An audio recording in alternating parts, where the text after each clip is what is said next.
السلام علیکم ورحمۃ اللہ وبرکاتہ۔ معزز خواتین و حضرات، ہمارے ساتھ موجود ہیں ڈاکٹر عامر منیر صاحب، جو کہ پہلے قادیانی تھے، اور کوئی عام قادیانی نہیں بلکہ قادیانیت کی تبلیغ بھی کیا کرتے تھے، اور پھر انہوں نے اسلام قبول کیا اور اسلام کی تبلیغ کے لیے اپنے آپ کو وقف کر دیا۔ تو بہت سے سوالات ہمارے ذہن میں ہیں، ہم ان کی پوری زندگی کے بارے میں بھی جانیں گے اور قادیانیت کی کچھ حقائق سے بھی ڈاکٹر صاحب ہمیں رہنمائی فرمائیں گے۔ جی ڈاکٹر صاحب، سب سے پہلے یہ بتائیے گا کہ آپ پیدائشی قادیانی تھے یا پھر آپ نے بعد میں قادیانیت کو قبول کیا ہے؟ جی جزاکم اللہ خیر۔ آپ نے جو سوال کیا ہے کہ قادیانیت کی تاریخ یا قادیانیت کا پس منظر یا قادیانیت کا وجود یا قادیانی فتنہ میرے خاندان کے ساتھ کب اور کیسے وابستہ ہوا، تو قادیانیت جو ہے یہ 1907 میں میرے خاندان کے ساتھ وابستہ ہوئی تھی۔ جب مرزا غلام قادیانی ابھی زندہ تھا اور مرزا غلام قادیانی کی زندگی کے چند سال باقی تھے، تو میرا خاندان جو ہے یہ قادیانیت کی آغوش میں جا بیٹھا، اور یوں مرزا غلام قادیانی نے اپنی ایک کتاب کے اندر اپنے 313 اصحاب کا ذکر کیا، اور اس نے کہا کہ میرے بھی اسی طرح 313 بدری صحابہ ہیں، جس طرح معاذ اللہ کے نبی صلی اللہ علیہ وسلم کے 313 بدری صحابہ تھے، تو میرا خاندان جو ہے یہ بھی انہی 313 میں سے ایک تھا۔ اور یہ قادیانیت کا جو ناصور ہے یہ 1907 میں ہی میرے خاندان کے ساتھ وابستہ ہو گیا تھا، اور پھر اس کے بعد یہ نسل در نسل چلتا رہا، اور میں بھی پیدائشی طور پر ایک قادیانی گھر میں پیدا ہوا۔ جی ڈاکٹر صاحب، دوسرا سوال یہ ہے کہ قادیانیت میں آپ کی کیا خدمات رہی، اس بارے میں ہمیں بتائیے گا۔ جی قادیانیت کے اندر تو بچپن سے ہی ایک انداز میں تربیت ہوئی، اور بچپن سے ہی قادیانیت کی تبلیغ اور ایک قادیانیت کے لیے آگے پیغام کو لے کر کے جانا، ایک جوش جذبہ، ایک مشن، یہ بچپن سے ہی گھر سے ایک ایسی تربیت ہوئی۔ اور پھر باقاعدہ طور پر میں نے FSC میڈیکل کرنے کے بعد جو ہے وہ قادیانیوں کا جو چناب نگر ربہ میں جامعہ احمدیہ ہے اس میں داخلہ لیا، اور وہاں سے پھر میں نے قادیانیوں کا درس نظامی کیا، جو ان کا 7 سال کا مربی کا کورس ہوتا ہے وہ کیا، اور پھر اس کے بعد ساؤتھ افریقہ برکینا فاسو میں 1 سال قادیانیت کی تبلیغ کرتا رہا، اور پھر پاکستان کے مختلف شہروں میں، دیہاتوں میں، اضلاع میں جو ہے وہ قادیانیت کا تبلیغ کرتا رہا، اور مسلمانوں کے اندر بھی، اور باقی جو ہندوازم ہے، عیسائیت ہے، اس کے اندر بھی مرزائیت کی تبلیغ کرتا رہا۔ تو زندگی کا ایک ہی مشن کہ ماں باپ نے پیدا ہونے سے پہلے قادیانی جماعت کی تبلیغ کے لیے وقف کر دیا تھا، تو پھر اسی مشن کو لے کر بحیثیت ایک مشنری، بحیثیت ایک قادیانی مبلغ جو ہے وہ میں نے اپنی زندگی کا آغاز کیا، اور اسلام قبول کرنے تک جو ہے وہ میری زندگی قادیانیت کی تبلیغ کے اندر بطور مبلغ، بطور قادیانی مشنری کے طور پہ گزر رہی تھی۔ ہمارا تیسرا سوال یہ ہے کہ آپ کے اسلام قبول کرنے کا سبب کیا بنا؟ کیا کوئی واقعہ ہوا یا آپ تک اسلام کی کوئی دعوت لے کر آیا تھا؟ تو اس کے بارے میں ہمیں بتائیے گا۔ جی اسلام قبول کرنے کا جہاں تک تعلق ہے اور سوال ہے، تو اسلام قبول کرنا تو دراصل اللہ تبارک و تعالیٰ کی طرف سے ایک انتخاب تھا، اور الحمدللہ الذی ہدانا لہذا وما کنا لنہتدی لولا ان ہدانا اللہ، تو یہ محض اللہ کا فضل اور کرم اور احسان تھا۔ تو بہرحال اس میں باقی عوامل بھی شامل تھے، ایک تو اس میں میرا اپنا ذاتی مطالعہ تھا جو مجھے کفر سے اسلام تک لانے کا سبب اور ذریعہ بنا، اور دوسرا اللہ کے محبوب پیغمبر صلی اللہ علیہ وسلم کی سیرت اقدس کا مطالعہ کرنا، اور اس کے بعد مرزا غلام قادیانی کی سیرت کا مطالعہ کرنا، اور پھر اس کے بعد ایک تقابل لکھنا کہ قادیانیت اور اسلام کے مابین جو اختلافات ہیں اس کی وجوہات کیا ہیں۔ تو دراصل یہ میرا مطلب اسلام قبول کرنے کا ذریعہ بنا، چونکہ میں قادیانی مبلغ تھا، اور جب میں کسی مسلمان سے مناظرہ کرتا یا کسی عیسائی سے مناظرہ کرتا یا کسی ہندو کو قادیانیت کی دعوت پیش کرتا، تو ایک وسیع مطالعہ پہلے تھا، لیکن اس انداز میں کہ اس وقت ایک جنونی قسم کا قادیانی مبلغ تھا میں، یعنی کہ ایک مشن تھا زندگی کا کہ میں نے جتنے بھی دنیا کے انسان ہیں ان کو قادیانیت کی آغوش میں لے کر آنا ہے۔ تو جب کوئی مسلمان مرزا غلام قادیانی کی ذات کے اوپر اعتراض کرتا تو میں بحیثیت ایک مناظر اللہ کے نبی صلی اللہ علیہ وسلم کی ذات اقدس پر اعتراض کر کے مرزا غلام قادیانی کی صداقت کو پیش کرتا۔ تو یہ میری زندگی کے جو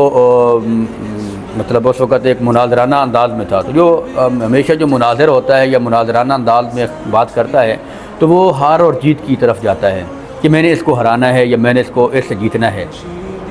تو جب یہ دونوں طرف سے صورتیں ہوں تو پھر حق کی تلاش جو ہے وہ ناممکن ہوتی ہے۔ تو جب انسان کسی ایسے انداز میں بات کرے اور کسی ایسے انداز میں اسلام اور کفر کو پڑھنا شروع کرے تو پھر وہ کسی نہ کسی نتیجے پر پہنچ جاتا ہے۔ تو چونکہ میرا بھی یہی ذریعہ بنا کہ میں نے مرزائیت اور اسلام کو، قادیانیت اور اسلام کو ایک نیوٹرل ہونے کی حالت میں دیکھا اور ان کو پڑھا، تو پھر میں حق اور باطل کے درمیان فرق کرنے والا لگ گیا کہ حق حق ہے اور باطل باطل ہے، اور مجھ پر عیاں ہو گیا کہ قادیانیت جو ہے یہ باطل ہے اور کفری عقائد و نظریات پر ایک گروہ ہے، جو کہ اصل میں قادیانیت کا مسئلہ کیا ہے۔ قادیانی جو ہے یہ اللہ کے نبی صلی اللہ علیہ وسلم کے مقابل پر مرزا غلام قادیانی کو لا کھڑا کرتے ہیں، اور بالکل اسی طرح مرزا غلام قادیانی کو مانتے ہیں جس طرح آج ہم مسلمان اللہ کے نبی صلی اللہ علیہ وسلم کو مانتے ہیں۔ اچھا، ہمارا چوتھا سوال یہ ہے کہ اسلام قبول کرنے کے بعد آپ کے ساتھ کیا مشکلات درپیش آئی؟ اور کیونکہ ہم نے آج تک واقعات میں ہی پڑھا ہے، کتابوں میں پڑھا ہے کہ صحابہ اسلام قبول کرتے تھے تو ان پر بڑی مشکلات آتی تھی، تو ابھی آپ ہمارے سامنے آپ نے اسلام قبول کیا ہے، تو آپ کے ساتھ کیا مشکلات درپیش آئی ہیں اس بارے میں ہمیں بتائیے گا۔ جی، اسلام قبول کرنے کے بعد میں نے 2017 میں اسلام قبول کیا تھا، اور اسلام قبول کرنے کیے ہوئے مجھے ابھی ایک ہی دن ہوا تھا کہ 27 مارچ کو میں نے اسلام قبول کیا، اور 28 مارچ کو میں نے الکفر ملت واحدہ کا منظر بھی دیکھا کہ ماں باپ بہن بھائی رشتہ دار، تقریباً میں سمجھتا ہوں کہ خاندان میں کوئی ایسا فرد نہیں ہوگا جس نے مجھے اسلام قبول کرنے کے بعد میرے اوپر ظلم و ستم نہ کیا ہو۔ اور پھر دوسرا المیہ یہ ہے کہ ہمارے اس ملک پاکستان کے اندر یہ اسلام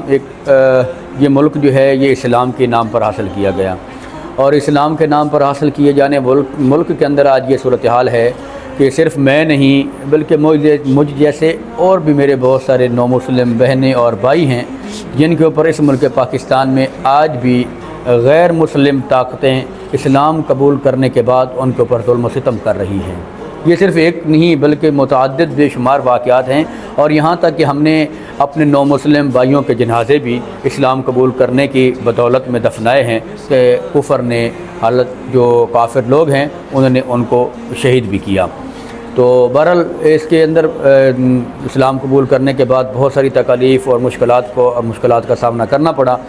یہاں تک کہ ماں باپ نے گھر سے نکال دیا، بہن بھائیوں نے بائیکاٹ کیا، اور پورا خاندان جو ہے وہ حالت کفر میں کھڑا ہو گیا، اور ایک طرف جو ہے وہ اسلام کا نام لینے والا اللہ کے محبوب پیغمبر کی ختم نبوت کا دفاع کرنے والا میں کھڑا ہو گیا۔ تو آج تقریباً 2017 سے 2024 آ گیا ہے، تو ان دنوں میں مطلب ایک خاندان کے ساتھ مکمل بائیکاٹ اور وہ ساری چیزیں آج بھی اسی طرح چل رہی ہیں،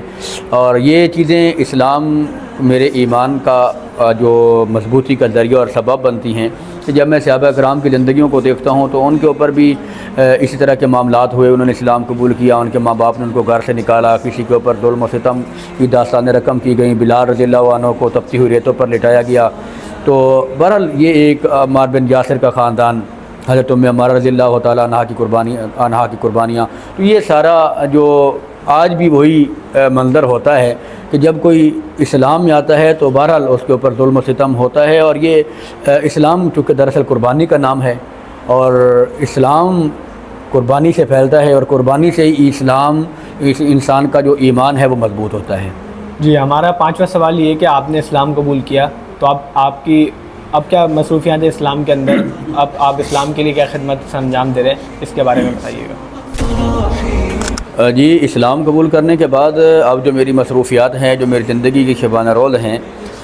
وہ جس طرح میرے ماں باپ نے مجھے قادیانی جماعت کی تبلیغ کے لیے وقف کیا تھا، تو اسلام قبول کرنے کے بعد میں نے اپنی زندگی دین اسلام کے لیے وقف کی،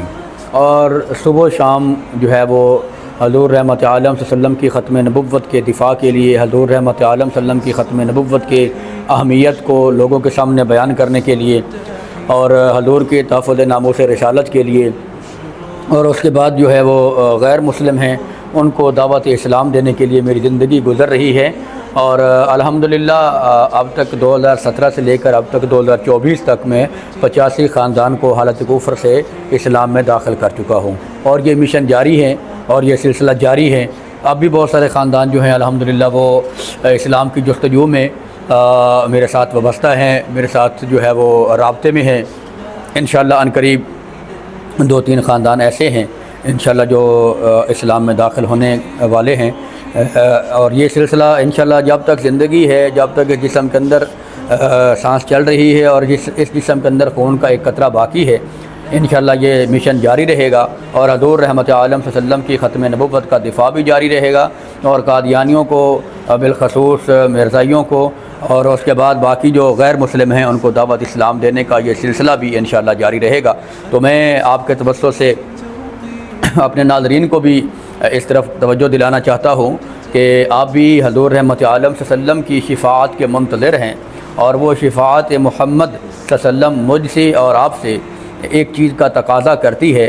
اور وہ تقاضا یہ ہے کہ ہم بھی حضور رحمت عالم صلی اللہ علیہ وسلم کی ناموس اور آپ کے ختم نبوت کے دفاع کے لیے اور غیر مسلموں کو دعوت اسلام دینے کے لیے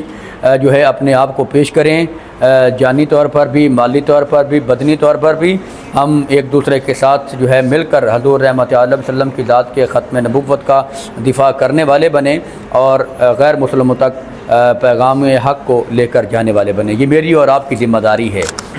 جی بہت بہت شکریہ ڈاکٹر عامر منیر صاحب کا کہ انہوں نے ہمیں وقت دیا۔ جی جزاک اللہ۔ بنشيد العذب الصداح